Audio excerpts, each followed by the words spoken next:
You're listening to the Jackson House Podcast, the starting point of your journey to recovery. Whether it's you or a loved one navigating mental health challenges or addiction, we're here to offer support. Get to know the dedicated professionals guiding you, hear powerful stories of transformation, and discover valuable tools and tips to maintain your well-being and sustain recovery. Welcome to your supportive community at both West Coast Recovery Centers and Jackson House. Well, welcome to the Jackson House Podcast, where we explore the impactful work being done in mental health and addiction treatment. Today, we have the privilege of speaking with Kelly Harvie, our dedicated outreach coordinator.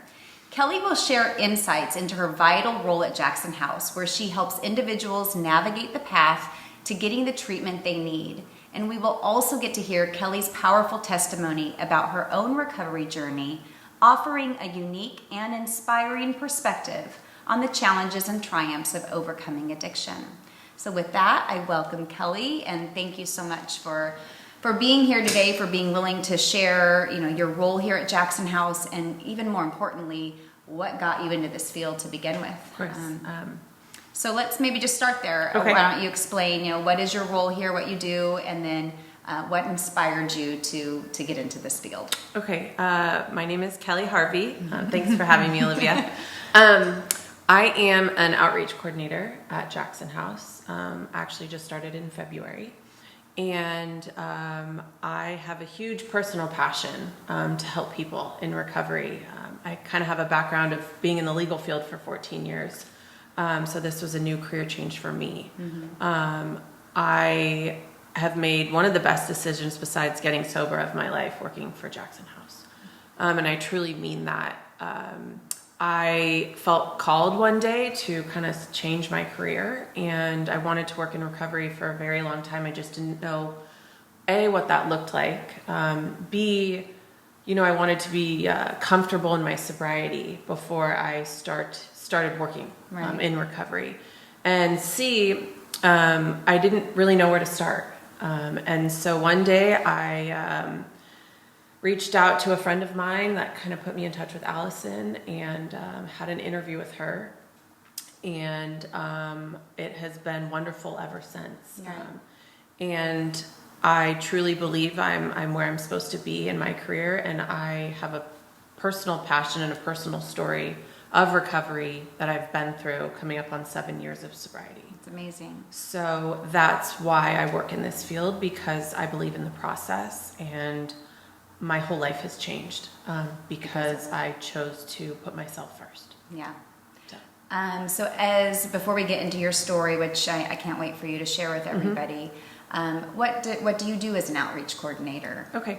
So as an outreach coordinator, my role at Jackson House is to specifically, I was kind of hired to help support all of our hospitals in San Diego. Mm-hmm. So really dive into hospitals, form relationships with them, and kind of act as, their point of contact for Jackson House. And so I, meet with a lot of social workers, case managers, substance use navigators, which are placed in all of the emergency rooms at hospitals here in San Diego. So my role is to specifically support them with patients. One thing that has kind of, I've been branching out and trying to do, because I do have a personal story and I do have a passion, is to talk to those patients directly within the hospitals. Mm-hmm. Meeting with them one-on-one with the social worker has been extremely beneficial for both the patient and for the social worker, I think, to kind of see what we do, to learn more about Jackson House, and then act as sort of a liaison to get the patient from the hospital to Jackson House. Right.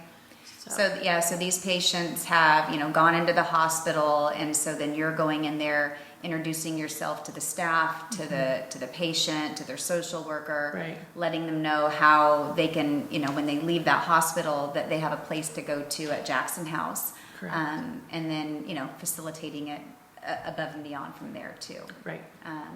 Well, let's get into your personal story if you're open to that. You had mentioned you're 7 years sober now.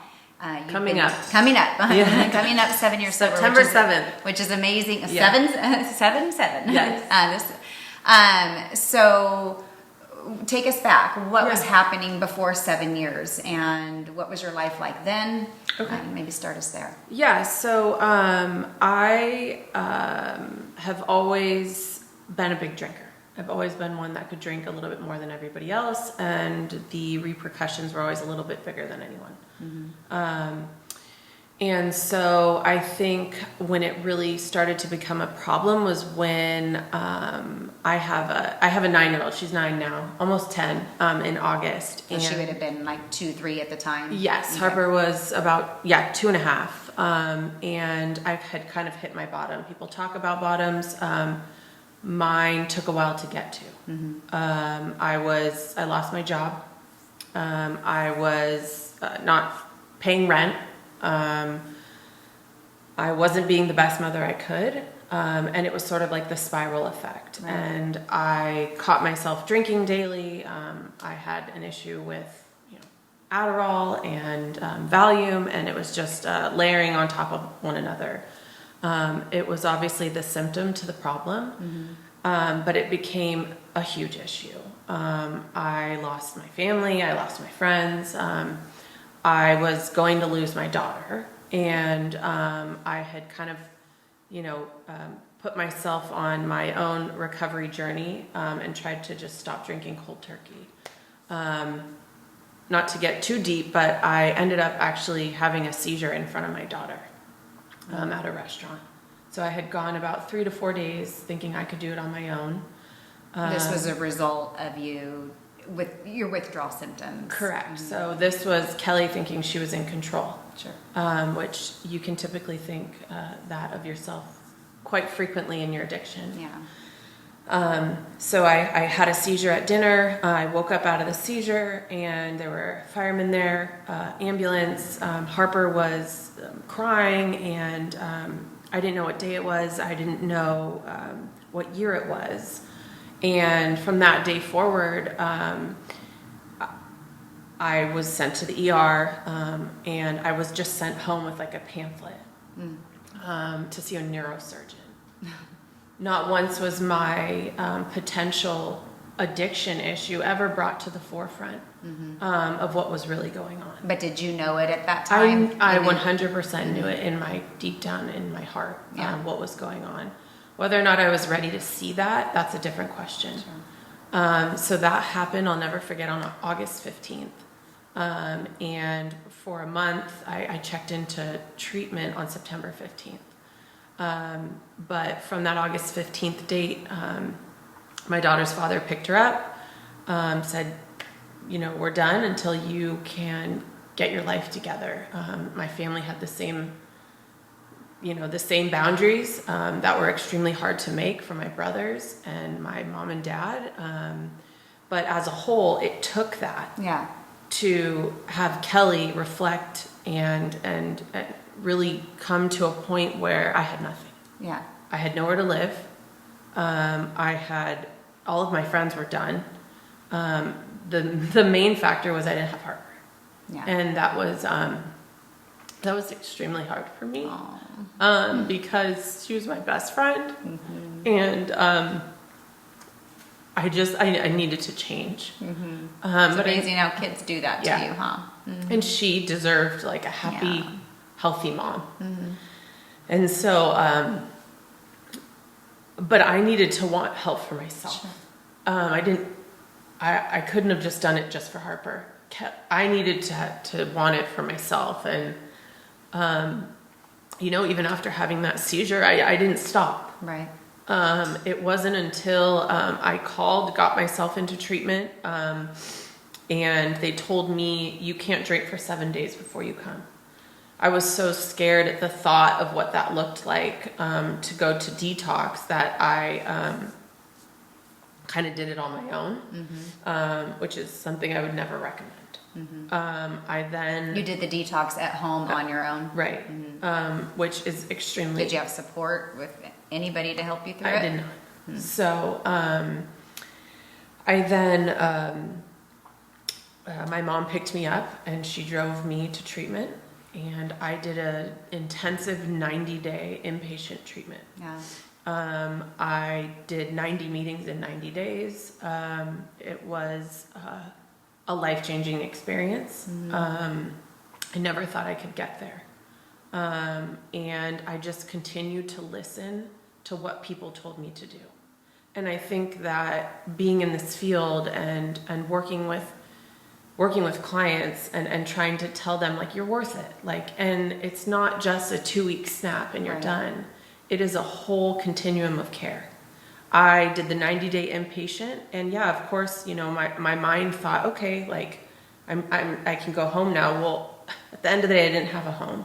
And at the end of the day, I didn't have a job.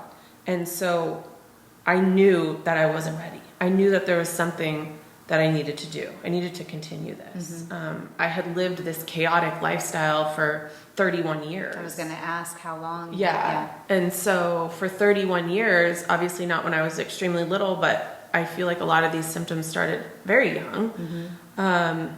It wasn't just going to go away within 90 days. Yeah. But within those 90 days, I was really able to educate myself on addiction and educate myself on the power of addiction and what it does to somebody's mind, and also why I was drinking, you know, why I was taking pills, and the foundation of the reason for doing those behaviors. Alcohol is just a symptom to all of it. And so being able to process and being in a home and living with people that are going through the same thing was extremely life-changing. And so I did 90 days there, and then I did an additional 6 months in their sober living. Okay. And I truly don't think I would be where I'm at today if I didn't take that next step. Because in sober living, you're able to get a job. You're able to slowly get back into society, you know? Because you have people there kind of helping you, supporting you 100%. with those steps. Because to integrate you back into society. Exactly. So I'm going down, you know, to our PHP level of care, or up to our down, coming from the recovery center, but being able to meet with therapists and my counselor daily and talk to our psychiatrist while making those next steps into society. Right. So having that foundation of support is crucial. Sure. When you're trying to, like, get back into society. We were just talking before we started to record this, and this is a whole, like, if you imagine your life as this whole, you know, piece of pizza, you know, this is just one small sliver. And I'm sure going through that, it was so challenging. But if you look back now with perspective, I can only imagine you go, this little sliver of time was so worth it. Oh my God, because it was just, you know, truly dedicated to yourself, to your healing, to your understanding of yourself. And, like, we don't, you know, we live in a busy world, so we don't get that luxury sometimes to reflect on ourselves. And if we really, as you did, commit to that process and commit to that healing, you know, what it does for the rest of your life, essentially. Well, and that's the thing, right? Is when I was first thinking about treatment, I thought about Harper, I thought about my job, I thought about all of these things that didn't matter, because the root of even being able to have all of those things is Kelly being healthy, and Kelly getting sober. And so now one thing that I like to talk to people about is, like, a year can feel like a very long time, but in the scheme of things, it is so small. And throughout these last, you know, coming up on 7 years of my life, like, I've gotten married. I found an amazing man that supports my sobriety and that is there for me. My family is back in my life. My friends, the people that I trust and love the most have, through conversations and a lot of, it wasn't easy getting back into their life, let me tell you that. So having that support system back and getting married, and I actually just had identical twin boys a year and a half ago. So I have... Congratulations. Thank you. Which Kelly... And they're beautiful boys. Kelly and her addiction would not have been able to carry twin boys at all. That was a huge blessing. When you were going through treatment, are you thinking about the future at all? Like, like I want these things for myself, or is that not even where your mind goes? You're just focused on healing and understanding why. I had to have so many, so I'm a planner. I like to control things, and I'm very like, this is how things are going to go. When I went into treatment, it was the first time that I surrendered. And I just said, I'm literally going to do whatever people tell me to do. Like, you tell me to go to this meeting, you tell me I need sober living, like everything that I was doing wasn't working. Yeah. Right? And so I had to just give it up. And so... What made you get to that point? Was it your daughter or... I think probably, maybe halfway into my 90 days, I was listening to the rooms, and I was listening to my therapist, and I was listening to my psychiatrist, and listening to women that I lived with, and all of those things had a huge impact on it, right? And all these voices like got out of my head, and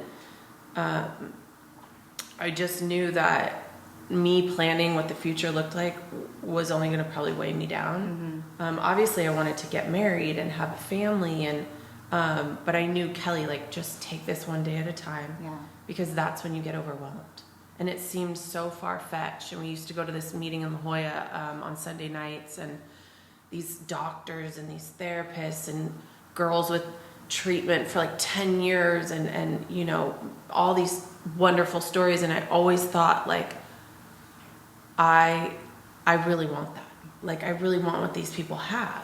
And so hearing their stories and having them share about it, like, now I'm able to go to that La Jolla meeting, talk on the podium in front of 200 people and say, like, this works, and now I'm able to work at Jackson House and support a treatment center that I truly believe in, that, I mean, I've been through it. Right? I've been through these steps. I've walked the walk. And so to be able to work here is like such a gift.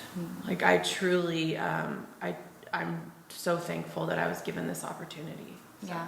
And sometimes we don't realize it, but the things that we're going through that at the time seem so negative and really turn out to be one of your best, assets that you now bring to the world and to all the people that come into your circle. Yeah. So...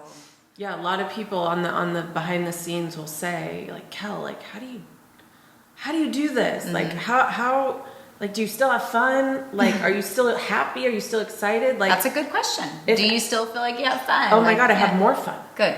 And people, oh yeah, right, Kelly. I'm like, no. Like, you don't understand. Like, things that bring me joy now, like, never brought me joy before. And now I'm going to like events and I'm remembering.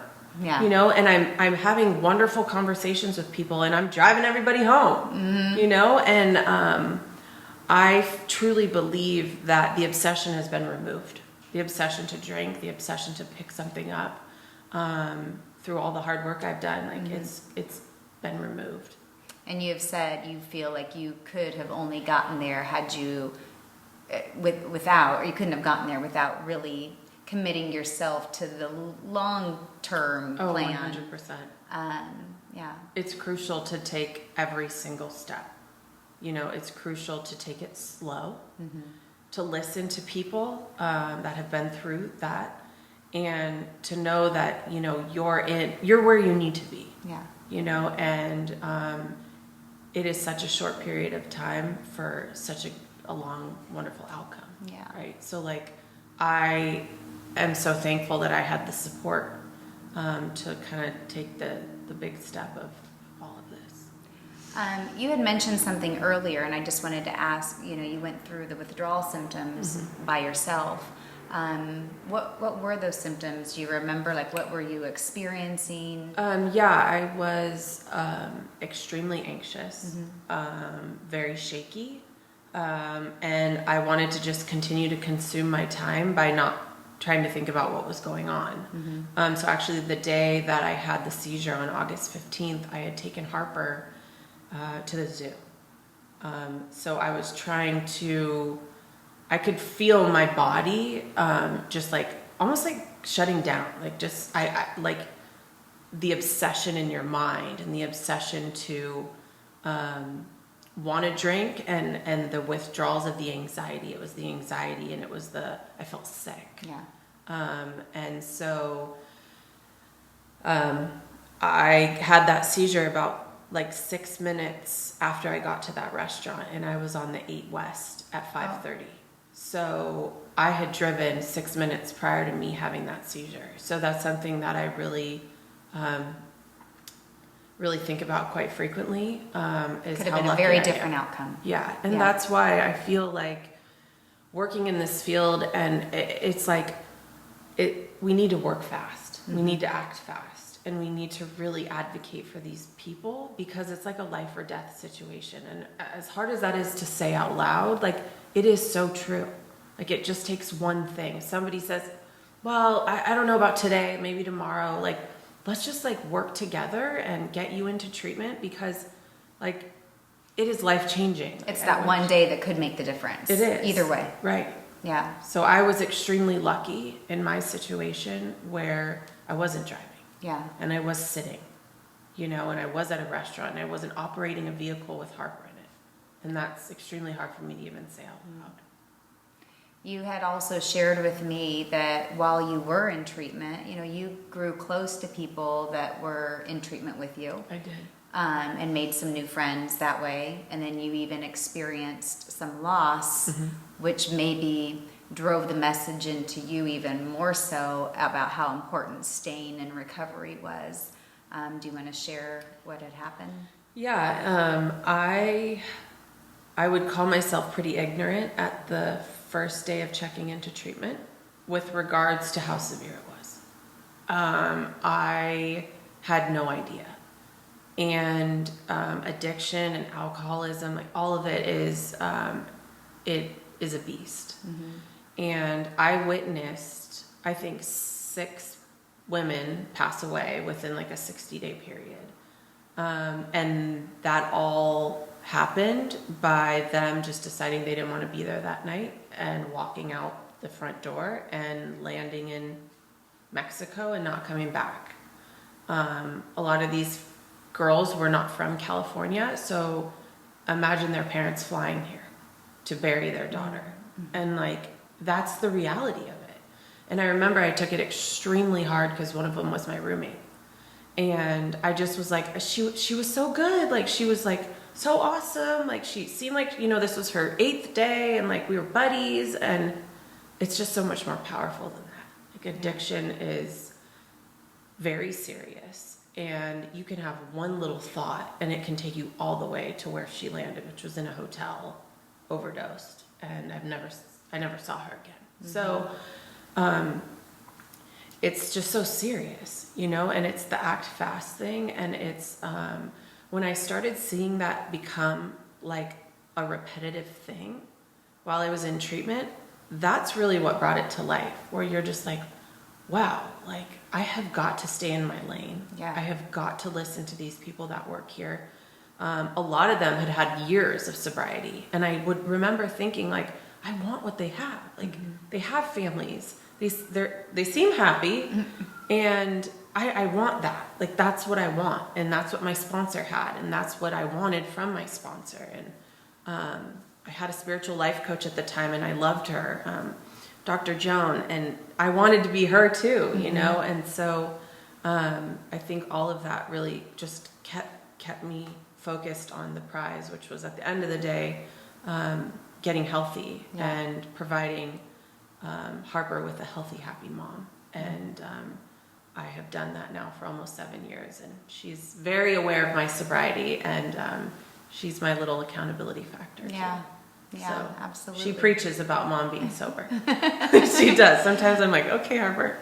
Yeah. But, she's proud.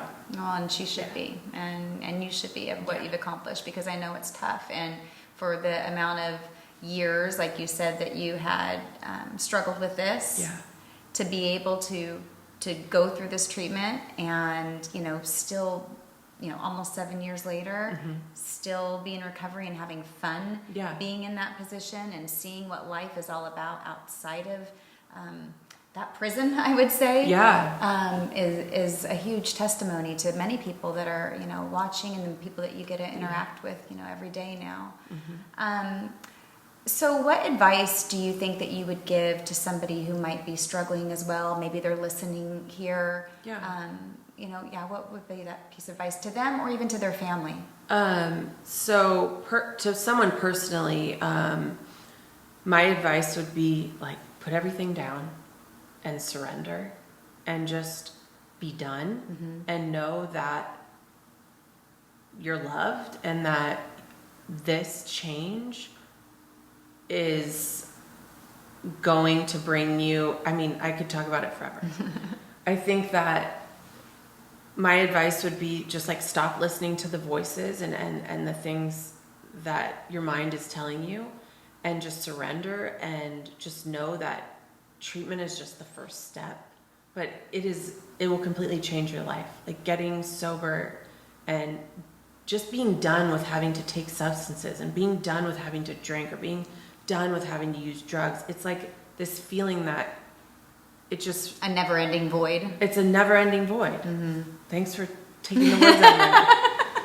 I'm just like trying to think of the most direct answer, but at the end of the day, like anybody struggling, like you have to start with treatment. I am just such a believer in an inpatient residential treatment center. You have to do that. Right.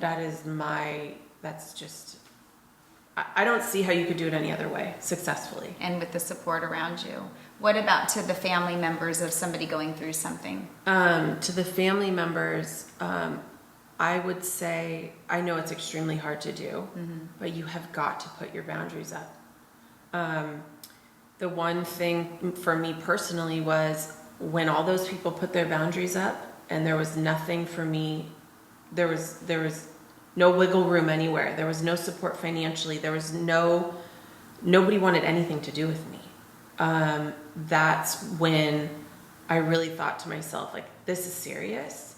And I need to take action because I have no one. So, and then what would you say to the families? So to the families, I would say boundaries are crucial, especially with somebody that's going through all of this. Putting up healthy boundaries, but also, being there if they're able to support them as getting into treatment as much as they can. Right. Having the support that I did was so crucial for me personally.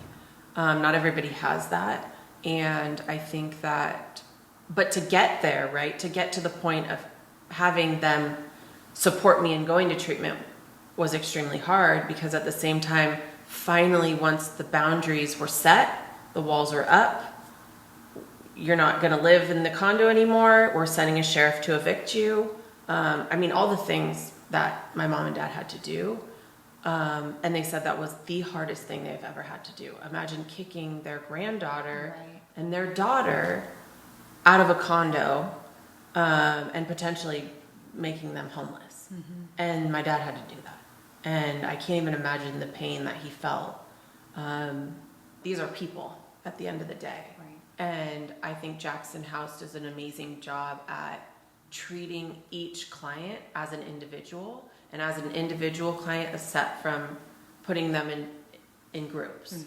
And so if I ever have a question or ever have an issue, it's always case by case. And it's always the fact that I can just call Bruce and say, hey, what are your thoughts on this? Or call Allison, hey, what are your thoughts? Or, call Joyce over at the recovery center. It's just such an amazing concept, right? And everybody's on the same page, I feel like. And the communication and just the support staff and the people that work at the recovery center and work at all of the locations, it's just an amazing dynamic. And I think that we truly care about clients. And for me, being green, coming into the hospitals, introducing myself, talking about Jackson House, the first thing they say is, oh, we know about Jackson House. We love them. Yeah. So for me, starting in this new career, I'm like, oh God, like that's that's great. You know, this is easy now. Yeah. So, and, I see that firsthand because I'm working with hospitals directly, quite a few, and that's what they always say about Jackson House. Oh, Jackson House, we know about that. The reputation is there. Yeah, it's 100% there. Yeah. And it's because of the people that work there, and it's because of the outcome of what happens to the clients. When they're there. Yeah. And you're one of the people that work Yes. there, and we Yes. thank you for Yes. all that you do. And I know it's been a short time, but obviously you have already made a huge impact, Yeah. and I know we'll go on to continue to have a huge impact on so many lives. And again, thank you for sharing your personal story with us. And although it was a struggle for you, that struggle is becoming obviously a blessing to so many people. Yeah. And so thank you. Yes. So thank you again for joining us on this episode of the Jackson House podcast. And we hope that Kelly's insights and her personal story have been as inspiring and informative for you as they have been for us. Remember that if you or someone you know is struggling with addiction or mental health challenges, you are not alone. Jackson House is here to provide the support and the treatment needed to start the journey toward recovery. Stay connected with us for more stories and resources, and thank you for being a part of our community. Please remember to like, share, follow, and rate this podcast. Your support helps us reach others who may need to hear that they are not alone. Together, we are making a difference, one story, one call, one life at a time. Thank you for joining us on today's episode. We hope you've gained valuable insights and feel more empowered in your journey. If you or a loved one is facing mental health challenges or addiction, remember, you're not alone. Jackson House can help. Hold on to hope and take the first step towards transformation. Give us a call at 888-255-9280. Your path to recovery starts now.